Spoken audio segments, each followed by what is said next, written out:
So shish kebabs are good. I think shish kebabs should be implemented in everyone's diet today.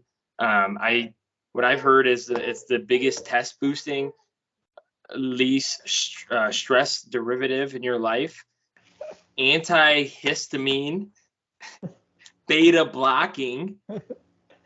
I'm done. I can't do it anymore.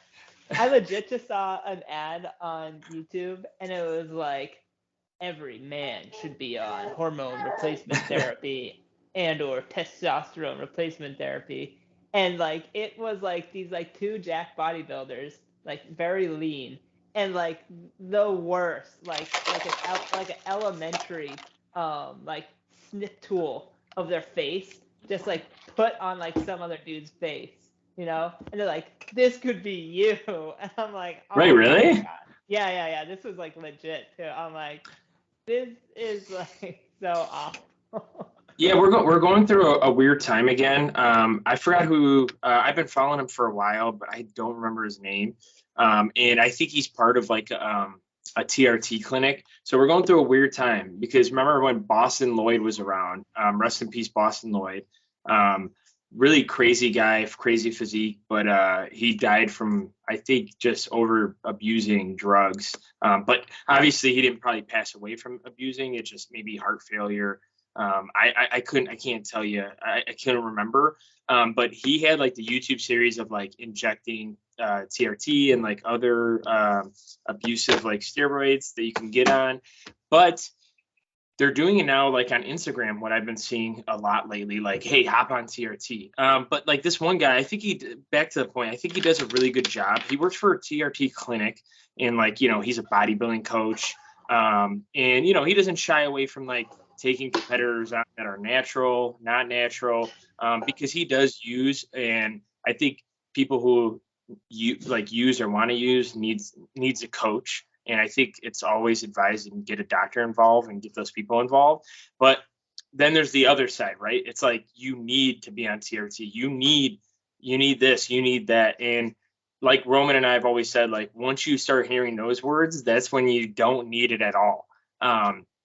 Unless for some reason your body, you get blood work and you feel like crap, you don't have sex drive, you're not building muscle, you're not recovering, you're not feeling good. Then yes, maybe explore it. But like, it's like one of those things. It's like you never like a supplement company and drugs, whatever, like the shish kebab thing is, I was joking, but kind of alluding to this point where it's like, you don't need any of it. It's all wants, you don't need to eat chicken and rice all the time to look good. I've done bodybuilding shows where I've ingested probably way too much Walden Farms, and I really hope it doesn't come back to haunt me, because dude, I used to drink Walden Farms syrup, the 0-calorie syrup, but I didn't need to do that, right? But I still got really lean. I still was eating like candy. I was still eating, rice and, chicken and all that good stuff. But that's my end rant. Yeah. We're also doing this in the afternoon right now, so I feel like Roman and I have a ton of energy right now. We usually do it later in the day, but like I also got like I'm sipping on some coffee from a company. I'm not going to say the name, but we know the name. But there was a promo code for free coffee. So that's why I was late to the call, Roman. The promo codes like usually never work, and Sam and I did it, and I just drove. I was like, I'm grabbing coffee for free. That's awesome, buddy. Yeah, I would say we're not qualified to say like whether you need something like that. And as much as I love this person, watching a video from like Derek with More Plates, More Dates, like that's not going to diagnose you whether you need to have that type of like supplementation in your life. Like the only person that can adequately diagnose that for you and provide that treatment strategy is your doctor. In hot note with Derek, and I know we love Derek, and I hope he can be on our podcast one day. Honestly, like I would love to have him on, which we haven't reached out, but if you guys would like for us to reach out, please let us know. He pretty much like on a one shorts video. Obviously, I don't know the whole conversation. It's kind of like what they do with Joe Rogan, but like the person wasn't hating him anyways. But he was talking about how like he abused drugs when he was younger, and then he stopped, and then now he's on TRT. And then he said like right after this, which the part I didn't like, he goes, yeah, I think I could, obviously I think I could get back off of TRT and, cause he usually just only does like TRT right now, but like, he's like, oh yeah, I could definitely get off, like, in, it's going to be some pretty bad consequences at first, but I think I can rebound from it. And then he goes, but I'm not really willing to take that right now. And like, it's like kind of, I feel like, in my opinion, and there's two sides of it. It's like, hey, maybe it's an excuse, or maybe he's like got a lot going on right now when it comes to like business, because he does quite a bit of like work. But it's like one of those things. It's like, well, why don't you just hop off TRT and let people know, and maybe have those business partners or people involved, like, to let them know to help you, right? It's like one of those things. It's if I'm not feeling well and Roman can do the work, I'm going to tell Roman that, it's like one of those things. And I really hope eventually he gets off TRT, because he's still very young. And I think, like, eventually I think he's going to ruin his system when it comes to building testosterone and obtaining it. So naturally. Yeah, I mean, that's the risk, and that's like the sneaky thing that's like so pernicious about this, like, this industry and this market and this product, frankly. And yeah, my comments really weren't meant to like disparage Derek. He's a man.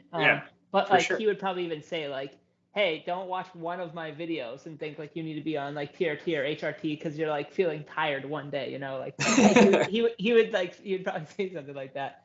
But the pernicious thing is that like that guy might actually never be able to get off TRT or HRT and feel like themselves again. And the reason being is like they may have shut down their natural production of it, so they can no longer produce testosterone and its derivatives in the same way that they did beforehand. And that's like the kind of like the scary, and like, keep on using this word, but like I think it hits like the pernicious side of like the HRT, TRT like clinics, is that like if you think you can just like hop on this and then jump off it, and you just, I'm just gonna take it for a couple of years, like, and jump off.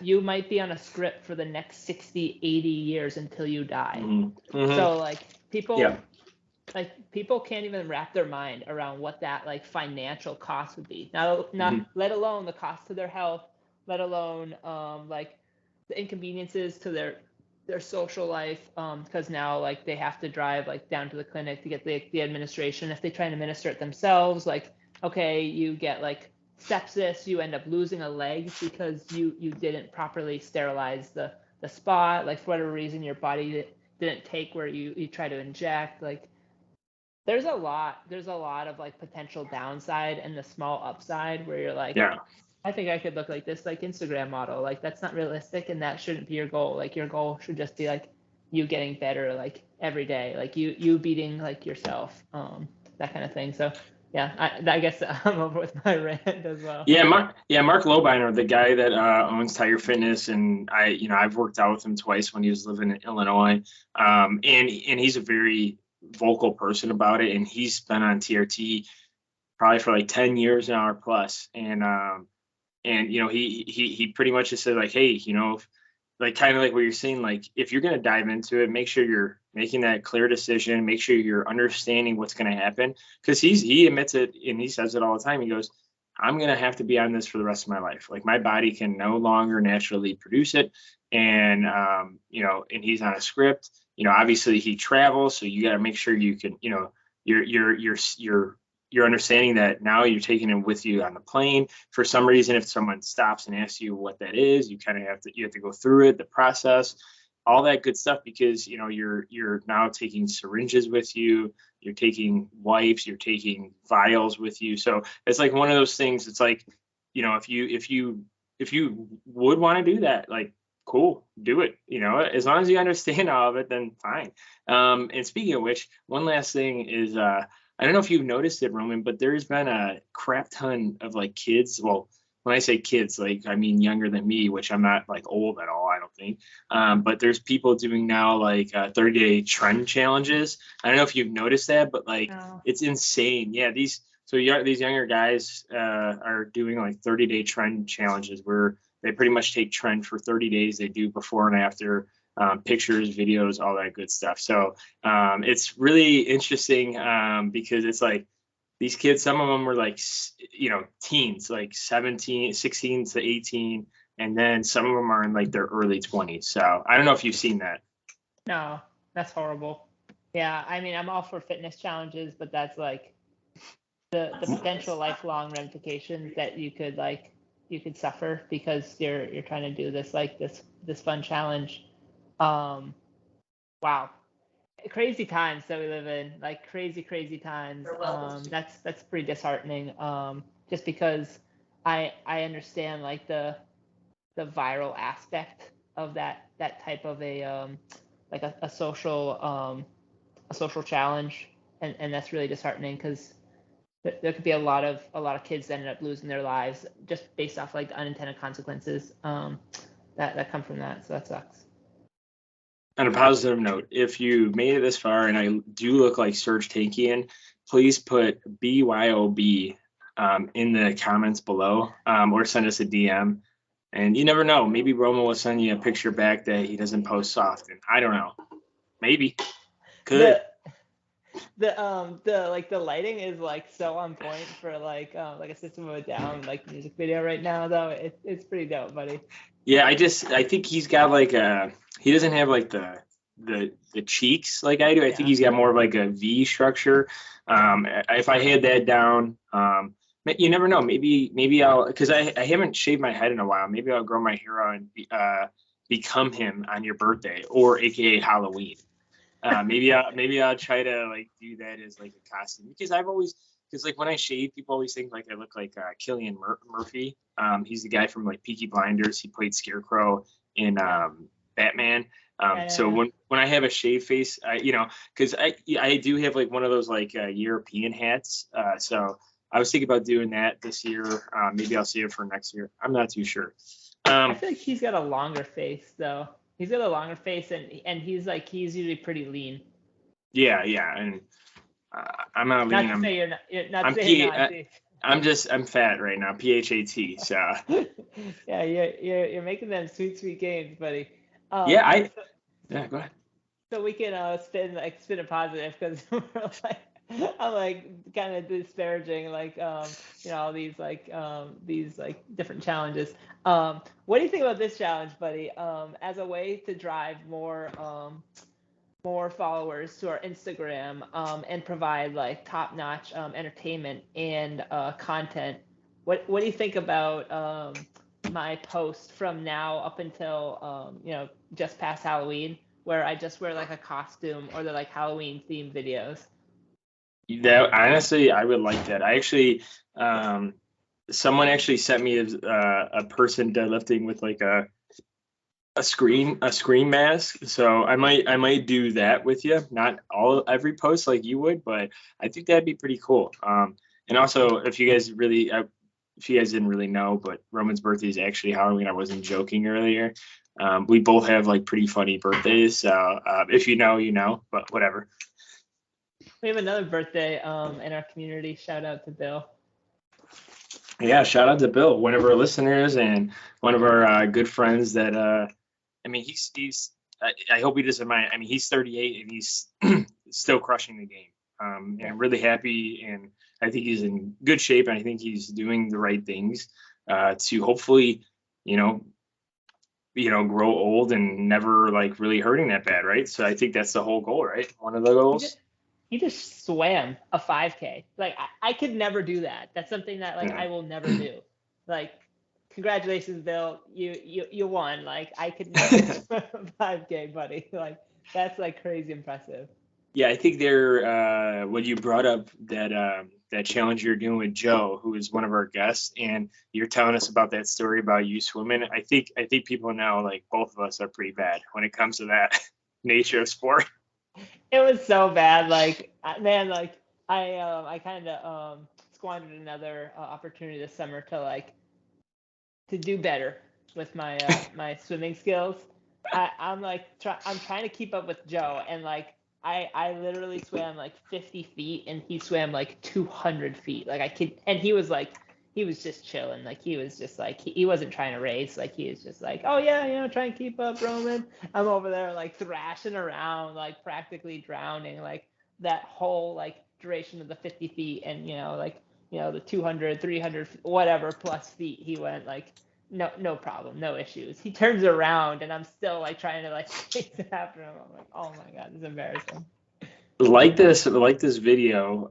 If you do want to see Roman do like a half Ironman, that'd be fun to see because I know you were getting into biking this year a lot. And I think if you knock down like the swimming portion, I think you'd like it. I feel like I would like to do one, not like I could do one like it's easy. That's why I said half Ironman. I don't know about a full Ironman, but like I think you should try to do something like that next year. I think if all goes well and knock on wood, everything stays healthy with you and everything's looking good and you could, maybe get some swim lessons. I think you should, man. I think that'd be a pretty cool goal for next year. I think even the sprint would be a challenge, like, because there's one that's like just like it's not too far from me, but like even the swim, I've seen the swim before, and it's like I couldn't do it. Like Yeah. I like it goes to the deep end, and like I would drown, like I would die. So yeah, the swimming piece I need to work on. I'd be willing to do a for some triathlons, they'll do like buddy triathlons. So I could do like the full run or the full bike or like like or I could do like the And you kind of like run pass it on the off bike. pretty much. Yeah, it's almost like a baton. Yeah, so it's like but you coordinate that and you probably have to tell them and then obviously train that, right? So maybe Joe would be the person to do it with you if he I don't know, is his back still broken? It's getting better. Okay. Yeah, I was gonna say, what I heard is his back was killing him, and then now he's doing somewhat, and I haven't really caught up to him, and I'm assuming you talk to him a lot more than I do. So. Oh, and buddy, I forgot to tell you, you are looking at the 2023 champion of Joe's International Beer Pong League championship. Was that like this past weekend? Yeah, this past weekend. Is he gonna release like one of those like well edited videos about it too and everything? I don't know, but I got a trophy. You want to see the trophy? Yeah, show everyone. I would love to. Yeah. Thank you, buddy. He was like, we were chatting earlier, and he was like, "Are you and Ben getting rings?" I'm so bad. I joined up with his brother, mid tournament, because one of our other friends, Mike, he had he got inducted into our high school's like Hall of Fame for playing on like a championship tennis team, I don't know, way back in the day. That's awesome, though. That was Friday night. I witnessed my home, my football. Did you go to the event? I went to the game, yeah, and it happened at the halftime show. They lost 48-0, my team. It was like watching the Patriots the past 2 weeks. I was like, yeah, I'm glad that we haven't really been talking about football on the podcast lately, to be honest. Yeah, I'm also glad that we've been kind of not saying anything. Yeah, Gainz Nation, Antoine and my team, we're hurting. Please send your prayers for our football teams for this weekend. I'm actually going to the Vikings-Bears game in Chicago this weekend too. No way! Have a ton of fun. This should be awesome, buddy. Yeah, watching two of the worst teams in the NFC North just battle it out for the third worst team out of that, or third best team in the league, or that division, I should say. It'll certainly be a struggle session for sure. JJ's out till week 10 too, so that's not good. I know. I heard. How did everything go with the events and everything? No, and you kind of didn't finish with that portion. Yeah, thank you. Scatterbrained apparently. So I was I was part of the Three Stooges. So it was my buddy Trevor, my brother Mason, and I, and we started off winless. And then, so Mike played with Joe's brother Ben, but Mike had to go to another event. It was kind of like a celebration dinner or something like that. So I ended up joining Ben's team. I think he was 2-1 at the time, or 1-1, or 1. Yeah, because we didn't lose. As soon as I joined his team, we didn't lose, and we just went straight to the championship. Ended up playing Joe's team. We lost in the first round, but it's a best 4 out of 7. And then we just swept the next 4.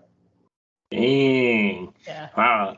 Gainz Nation, if you guys are into Pong and you're really good at it, make sure you drive out to Massachusetts, see if you can win one. And yeah, compete with Roman. because I'm not Next so year, good. I'm next year's decent the at basketball, but not that. next year. It'll probably be in the summer. It's the details to follow. It'll be the 10th one, and Joe says this is gonna be the last one. So I'm pretty excited. We're gonna try and like make it really big. He's joking, but he's like, we're gonna get Post Malone there. I mean, you should. I mean, if this is the last one, it's the 10th one. I mean, that's a big one, and maybe try to get some more people out. So if anyone's listening and you guys are in that area, I don't know, maybe reach out and see what's up. Just don't be weird about it. Cool. Did you wanna? Do you want me to finish off with kind of what the programming that I ran? Yes. Like Yeah, kind I'm of. really interested. I'm really interested to hear how it went. So Yeah. what So tell Gainz Nation, like what have you been trying recently? What have been the results? Like what do you like? What don't you like? yeah. So it's been crazy because I haven't, like I said, I'm not really a big proponent of changing like programs so much. I kind of just build, rebuild, change, and go on. And you guys know I've been doing full body like forever, and I think that was like 2 years now. And I've been liking it. And I was like, you know what? I really miss like the bodybuilding style of training. Obviously I do like power building, so I'll do like squat, bench, deadlift, overhead press, and then I'll trickle in some like bodybuilding stuff. And sometimes out of the two, those two big categories, it's kind of hard to like focus more on the one. And that I was saying this yesterday while I was talking to some work folks, and I was like, I feel like I'm just a mediocre bodybuilder slash powerlifter because I can never choose one or the other because I love them both. And I mean, not to say like I would be the greatest in one if I focus on one. I'm not saying that. I'm not saying like, oh, if I concentrated on powerlifting, I could squat 500. Probably not. Maybe somewhere around over 300s or the mid 300s, but probably nothing over 400. I think genetically, I'm pretty sure I'm capped right there. But and then like the bodybuilding side, it's like, okay, I don't think I can ever like compete at like 200 pounds at 6'2". I think if I competed again, I'd maybe get to like maybe 170 or the mid 170s. Because when I competed last time, I was 158 and then like 165. So and I'm just saying, humbly, maybe a 5 to 10 pound raise from there. And granted, that was 8 years ago, but I still think I would, if I dialed it down, maybe 170, 170s for competition weight, which is still pretty small in the concept of like natural bodybuilding.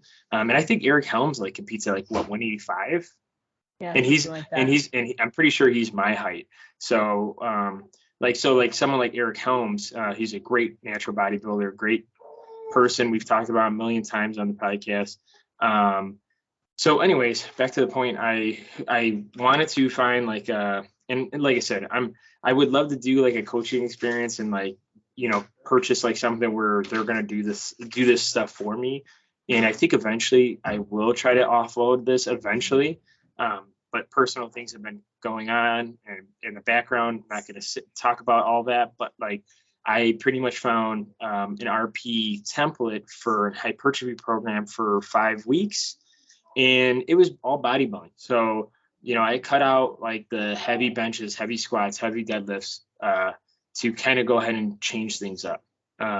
So I kind of want to quickly run through like the general concept for the sets, just to give people some knowledge of like what I loaded in the sets and pretty much what I did. And then like I'll get into the likes, dislikes, and then kind of what I'm doing now. Hopefully I can get that done in like 5 minutes.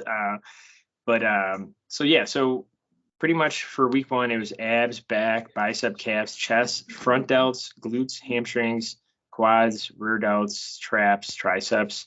And let me know in the comment, or let me know if you guys want me to kind of write this down. I really don't care about sharing it. And honestly, I kind of want to just share my daily workouts anyways, because I think it's pretty cool. Like if someone's like really, like slacking or not motivated, then maybe they'll just like give something a try, and then they'll push them towards that like goal of motivation even more. But overall, so like abs, we started at 7, and by week 5, we got up to 9. So it was only a two set gain for abs. For back, 7 to 9. For back, it started at 11 sets per week. and then it went up to 18. And then biceps went from 10 all the way to 18. So an 8 step increase. Calves 12, and then ended at 17. Chest 12, ended at 16. Front delts 5, ended at 7. Oh, sorry, 8. Glutes 7, ended at 12. Hamstrings 9, ended it at 14.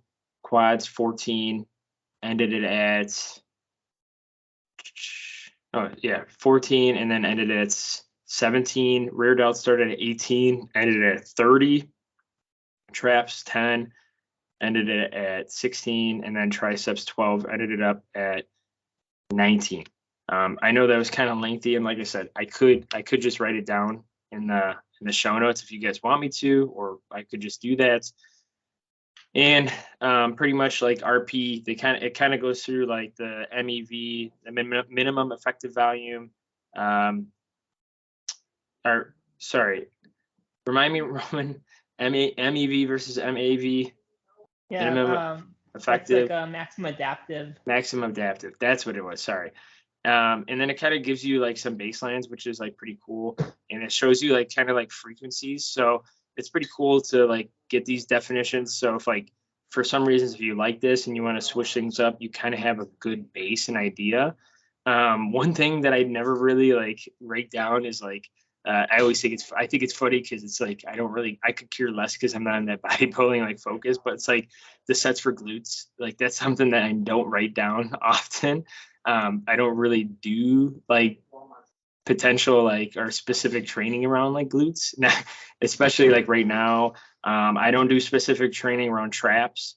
And then I don't really do a lot of ab work. So those three things were pretty big when it came to this program, because I never really did that stuff. And like a lot of the things, like it took deadlifts out like at pretty much the whole week. I did like sumo deficient deadlifts, were pretty much like rack pulls, but they're concentrated for like your glutes. So it's like you're at like your shins, and then you're pretty much squeezing the glutes for glute activation drill or training. Sorry.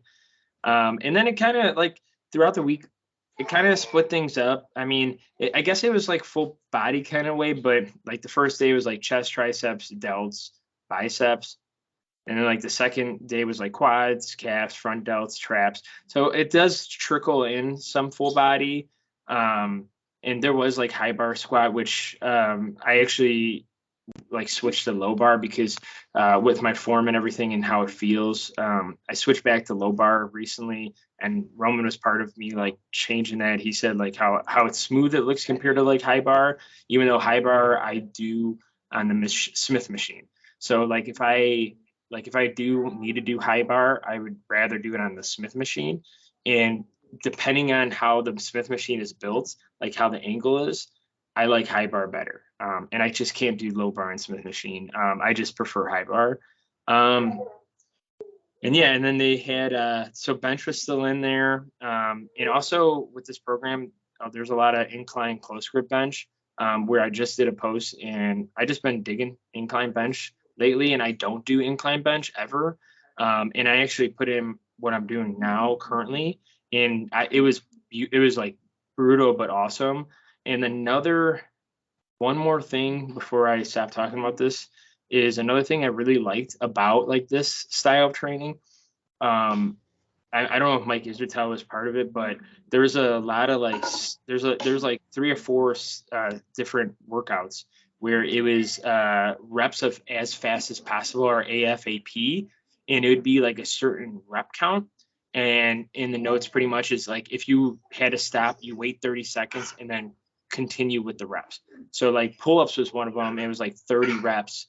And like, let's just say I got to 10, I rested 30 seconds, and then I would write the timing. So I was trying to efficiently maybe get a timing a little bit better, but also getting a good, pump on those sets, which I don't usually ever do those as fast as possible sets. And then there were some supersets in there, which was like pretty cool. But overall, I liked it. sad to say I'm back to power building again after that, because I know we're coming up on time anyways. But yeah, I mean, what I would say is this new current thing I did, I wrote up myself, and I do like to write up majority of my stuff myself. And that being said, I'm gonna go ahead and start posting it, and I'll kind of iron out on why I do increases, decreases. So a lot of the times I'll like increase, and we've talked about this, right, Roman? Like I'll talk about why I increase reps here, increase sets there, decrease weight there, decrease sets there, and kind of manage it that way. So because we're tied up on time, I would like to kind of do that as like a goal and to post it more or less than talk about it right now, if that makes sense. Yeah, Sorry to give you the short answer on that one. Yeah, two things that really quick that stood out to me was like the number of rear delt sets, 30, moving up to 30. That's crazy to me. Yeah. And then I'd love to hear about like maybe on a separate post, like an IG post, like what that recovery was like as you were kind of building. And then, man, buddy, your form on incline is like butter. Keep that up. That was so nice. Like if like if your goal is bodybuilding, that's spot on. Like you've got such a nice like eccentric where you're just like squeezing out that stretch, and then like you've got a strong, powerful concentric, but it's controlled. That's the thing. Like a lot of people just want to explode as fast as they can, and like I think that's a little misguided because like it's at the top of the movement where you're just getting like all that power from the bottom. So if you have like a strong controlled concentric all the way up, then like you can really like eke out every bit of that movement. Oh my god, buddy, that was like poetry in motion. Yeah, thank you. Stan Efferding just did a post on like how his bodybuilding career with his chest improvement was so much better when he did incline dumbbell or barbell press because of the range of motion and the way like the control was and like the way he was able to build his chest. And when I met Stan Efferding in person at the Arnold, he's kind of like my build too. I think with like the long legs, the long femurs. Obviously, I'm not going to compare him because he's a beast as is, but he's got like the same type of body style, I think, close to me. So I've always looked at his training and like kind of see what he did to improve instead of like looking at someone like Ed Cohn, who's like, closer to Roman's height or like shorter. Like if Roman wanted to be a powerlifter, I think like he'd be watching a ton of Ed Cohn because like Roman and him have like almost the same build.